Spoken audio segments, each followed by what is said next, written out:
Olá pessoal, vamos continuar o nosso estudo aqui, vamos falar agora do crime de contrabando. Já vimos o crime de descaminho previsto no artigo 334 do Código Penal, vamos falar agora do crime de contrabando que está no artigo 334-A do Código Penal. Pessoal, muito importante, você que está vendo essa aula, sugiro que veja antes a aula de descaminho, porque há vários conceitos que vimos na aula de descaminho que serão aplicados aqui em contrabando e que inclusive vamos passar um pouco mais rápido aqui nessa aula, porque a gente viu detalhadamente já lá no crime de descaminho. São obviamente crimes distintos, que atingem bens jurídicos distintos, mas que há várias semelhanças e por isso a gente já trouxe na aula passada. Então, vamos passar agora para o estudo do crime de contrabando, que é um crime importantíssimo de ser estudado, principalmente aí nas carreiras federais. É um crime que é muito cobrado em prova. Olha só o que diz o tipo penal. Lembrando que o crime de contrabando foi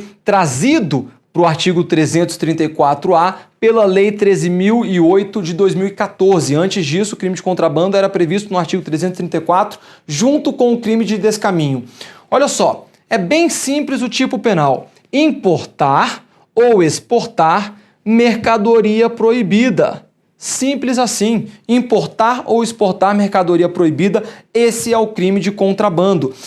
Pessoal, mercadoria proibida. Quem define o que será mercadoria proibida? A lei. Tá bom? É a lei quem vai definir quais são as mercadorias proibidas. Então a gente está diante aqui de uma norma penal em branco. A gente precisa da complementação da lei para nos dizer quais são as mercadorias proibidas. E essas mercadorias proibidas, deixa eu trazer aqui, ó, mercadoria proibida. Ela é de duas ordens, ela pode ser relativa ou absolutamente proibida.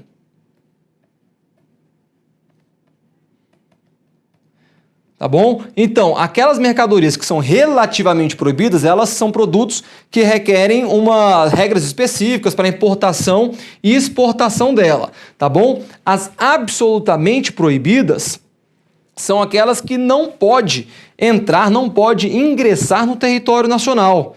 Então, olha só, muita atenção com essas mercadorias absolutamente proibidas, porque elas podem configurar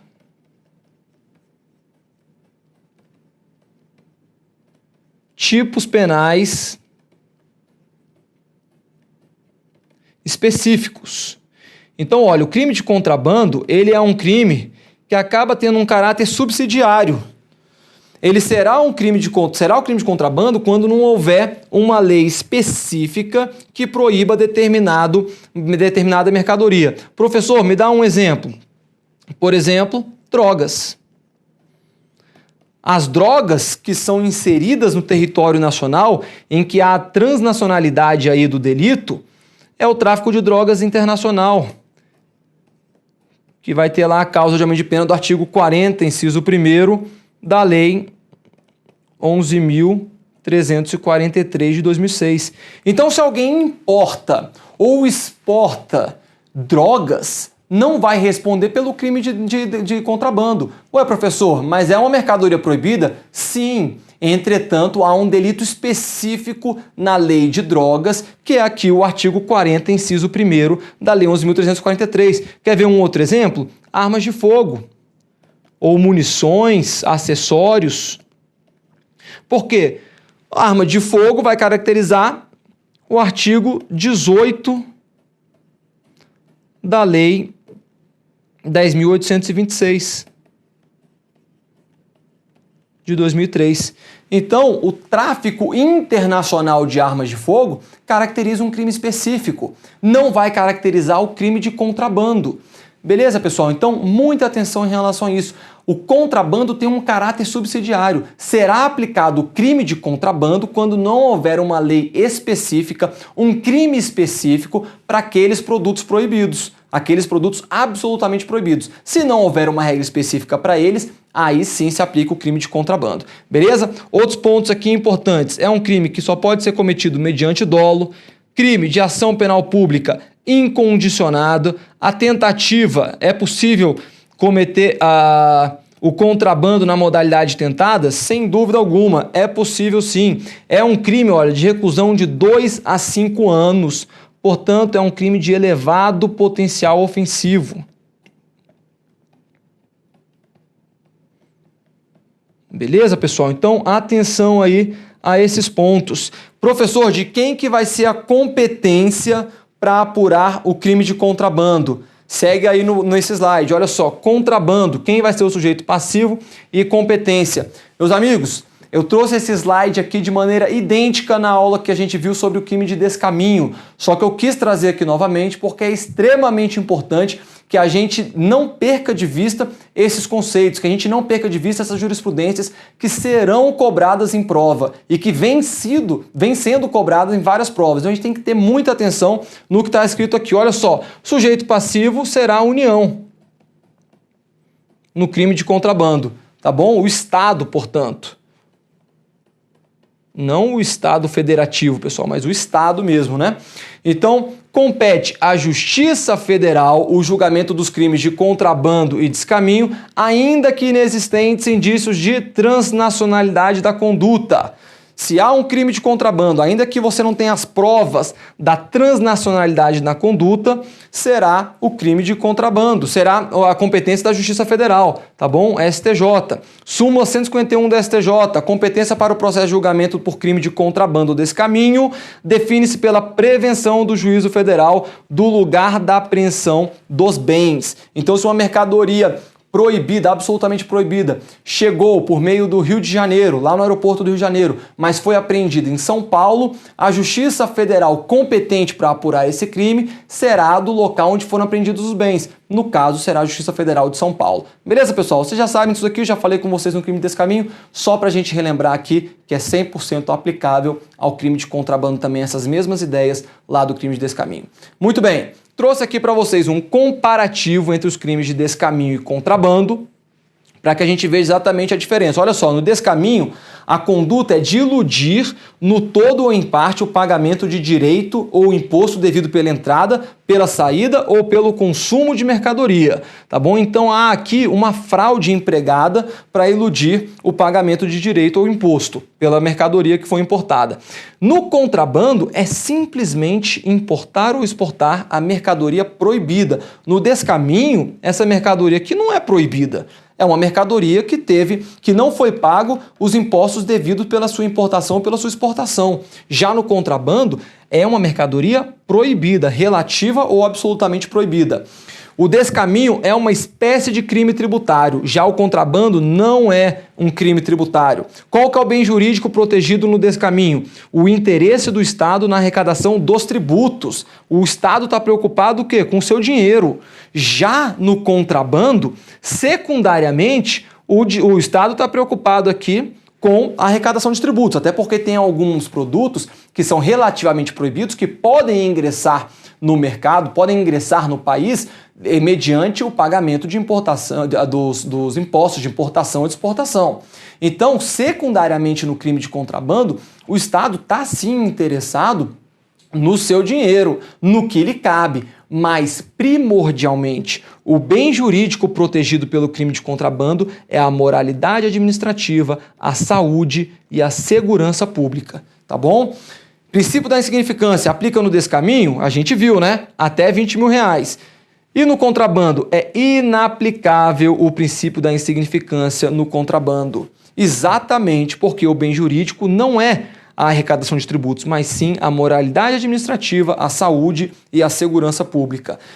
E no descaminho, ele admite a suspensão condicional do processo porque a pena é de 1 a 4 anos. Já no contrabando, não se admite a suspensão condicional do processo porque a pena mínima é de 2 anos e a máxima é de 5 anos. Beleza, pessoal? Só um comparativo aí para a gente ter em mente essas diferenças pontuais entre o crime de descaminho e o crime de contrabando. Vamos lá, contrabando e princípio da insignificância. Já acabamos de ver aí no quadro que não é aplicável o princípio da insignificância no crime de contrabando, bem diferente do que a gente viu lá no descaminho. A questão agora é, por que que não é possível aplicar o princípio da insignificância ao crime de contrabando? Por quê? Olha só, o bem jurídico tutelado no crime de contrabando vai além do mero valor pecuniário do imposto elidido, foi exatamente o que a gente falou. Ele alcança também o interesse estatal de impedir a entrada e a comercialização de produtos proibidos em território nacional, por razões de segurança pública, saúde pública e moralidade administrativa, etc. Trata-se, assim, de um delito pluriofensivo, STJ que falou isso, julgado em 1º de setembro de 2015. Beleza, pessoal? Então, contrabando não se aplica o princípio da insignificância. Lá no Descaminho a gente tem toda uma discussão a respeito de valores e tudo mais.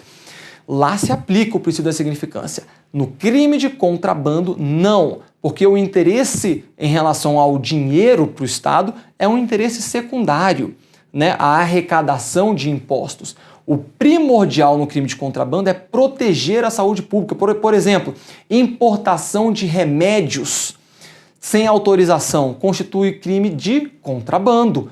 Como é que vai haver essa importação de remédios sem um devido processo de importação? Por isso, pessoal, que o contrabando visa proteger a saúde pública, segurança pública. E aí, nesse caso, não há que se falar no princípio da insignificância, porque não é negociável a saúde pública, não é negociável a segurança pública. Beleza, pessoal? Lembre-se bem disso daí. A prova geralmente gosta de confundir e dizer que o contrabando aplica o princípio da insignificância, assim como no Descaminho, e não é a verdade. Muito bem. Olha só, tem uma exceção o crime de contrabando.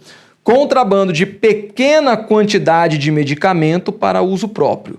Então veja, o princípio da insignificância não é aplicável ao contrabando.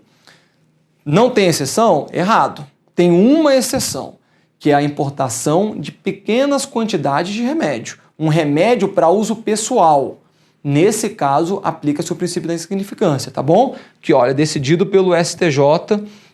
Então, bem importante saber que existe uma exceção, mas é uma pequena e única exceção em que pode ser aplicado o princípio da insignificância ao crime de contrabando.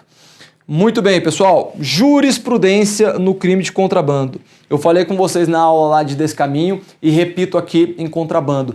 A jurisprudência tem um papel importantíssimo nesses dois crimes. Tá bom? Muitas vezes as provas vão cobrar o que está na lei, mas na grande maioria das vezes a gente vê sendo cobrado em prova no que tange os crimes de descaminho e contrabando aquilo que a jurisprudência traz pra gente. Então eu fiz questão de trazer aqui para vocês esse slide com jurisprudências que eu já vi serem cobradas em prova e que a gente tem que estar bem atento. Olha só, primeira delas, a importação não autorizada de cigarros ou de gasolina constitui crime de contrabando, insuscetível de aplicação do princípio da insignificância. Então, destacando para vocês aqui, ó, que cigarro, gasolina, importação desses produtos sem autorização é crime de contrabando.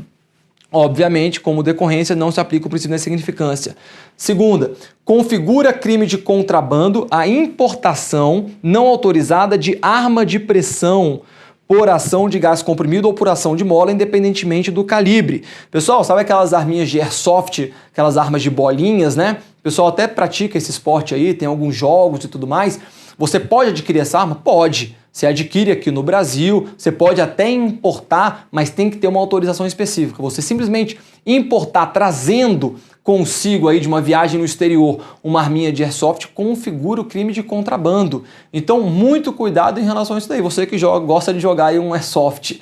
Beleza, pessoal? Configura o crime de contrabando, essas arminhas de pressão. Professor, e a arma de fogo? Arma de fogo não, né? Já falei com vocês. Se é uma arma de fogo importada indevidamente, uma arma de fogo, vai estar diante do crime de tráfico internacional de arma de fogo e não do crime de contrabando, porque a gente tem uma previsão específica, uma legislação específica relacionada aí ao Estatuto do Desarmamento. Beleza? Terceira jurisprudência. A importação irregular de colete à prova de balas configura crime de contrabando. Então, atenção aí, colete prova de balas não está protegido, o colete prova de balas, pessoal, não está abarcado lá no Estatuto do Desarmamento, tá bom? O Estatuto do Desarmamento fala de arma de fogo, fala de acessórios e de munições. Colete à prova de balas não entra lá na categoria do Estatuto do Desarmamento. Então, quer dizer que se você importar, se você trouxer para o território nacional sem autorização um colete à prova de balas não vai configurar um tráfico internacional de arma de fogo, mas configura o crime de contrabando, beleza? Número 4. A importação clandestina de medicamentos configura crime de contrabando, aplicando-se excepcionalmente o princípio da insignificância, que eu já falei com vocês, né? Aos casos de importação não autorizada de pequena quantidade para uso próprio.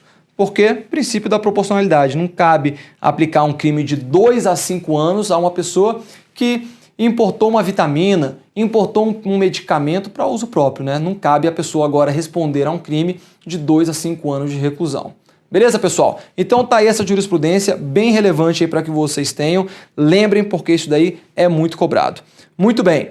Continuando aqui no crime de contrabando, a gente vai ver no parágrafo 1º algumas figuras bem semelhantes àquelas que a gente viu lá no crime de descaminho, então a gente vai passar um pouco mais rápido. Olha só, incorre na mesma pena quem pratica fato assimilado em lei especial a contrabando, tá bom? Então, se é previsto em lei especial, é uma norma penal em branco homogênea. Quero trazer um exemplo para vocês aqui. O Decreto-Lei 399 de 68. Que determina que charuto, cigarro com aquisição irregular de origem estrangeira vai configurar o crime de contrabando. Tá? Inciso 2º. Importa quem importa ou exporta clandestinamente mercadoria que dependa de registro, análise ou autorização de órgão público competente. Sabe, esse inciso aqui ele é importantíssimo. É por conta dele, por exemplo, que a gasolina importada sem autorização da ANP é considerado um crime de contrabando. Quer ver outro produto? Pedras preciosas. O tráfico de pedras preciosas, importar, exportar pedras preciosas, levar para o exterior essas pedras preciosas sem autorização devida, configura também aí o crime de contrabando em razão aqui desse inciso 2º. Inciso 3º, quem reinsere no território nacional mercadoria brasileira destinada à exportação. Tá bom? Tem alguns cigarros que são destinados à exportação, que tem inclusive no rótulo dizendo que esses cigarros são proibido o consumo dele aqui no Brasil. Por quê? Porque são cigarros específicos destinados para o exterior. Se por acaso, depois de ir para o exterior, essa mercadoria volta para o Brasil, é trazido de volta, configura o crime de contrabando, porque é um produto destinado unicamente à exportação. Beleza, pessoal? Temos aqui outros incisos, 4º e 5º, que também vão configurar aqui o parágrafo 1º. Não falei para vocês, mas estamos em tempo ainda. Esse daqui, as hipóteses do parágrafo 1º são chamados de contrabando por equiparação.